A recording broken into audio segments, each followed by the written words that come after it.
জুম্মা মুবারক। সকল ভাই বোনেরা আসসালামু আলাইকুম। কেমন আছেন? আশা করি ভালো আছেন। আমি চলে আসলাম আপনাদেরই মাঝে। তো আজকে কিছু কথা বলতে চাই আপনাদের মাঝে। কথাটা হচ্ছে নতুন ইউজার যারা আছে তাদেরকে নিয়ে।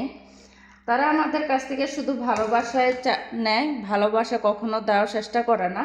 তারা দেয় যারা বড় বড় কন্টেন্ট ক্রিয়েটার আছে, স্টারসেন আছে, তাদেরকে ভালোবাসা দেওয়ার চেষ্টা করে, তাদেরকে ভালোবাসা দেয় তাদের কাছ থেকে স্টার গিফট পাওয়ার জন্য। কিন্তু আমরা যে ছোটো যারা আমরা যে তাদেরকে ভালোবাসা দিই, এত এত বেশি বেশি সাপোর্ট করি, কিন্তু আমাদের কথা একবারও ভাবে না, চিন্তা করে না।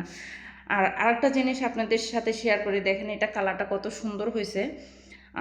এটা মানে লেবুটা দিলে কালারটা হয়ে যায় এমনি, কিন্তু একদম রং চার মতন কালার হয়। এটা একটা মানে উপাদান।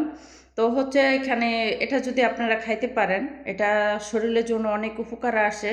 শরীর ব্যথা, তারপর চাবানি কামটানি অনেকটাই কমে।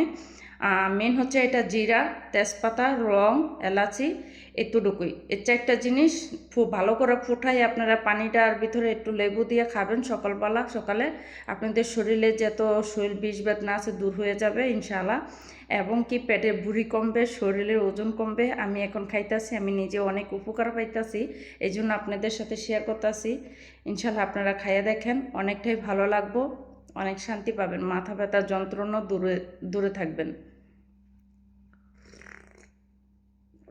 এটা খাইতে হইব আপনি গরম গরম, মানে একবারে টাটকা গরম না, কুসুম গরম খাবেন। অনেকটাই কাজে উপকার পাবেন। এটা 2 বেলা খাবেন, সকালবেলা খালি পেটে, আর হচ্ছে গিয়ে রাত্রেবেলা ঘুমানোর টাইমে। আর দুপুরবেলা যদি খাইতে পারেন, দুপুরে খাবারের আধা ঘন্টা আগে, তাহলে আরও বেশি উপকার পাবেন। কিন্তু সবসময় তো খাইতে পারি না কাজে ব্যস্ততার কারণে।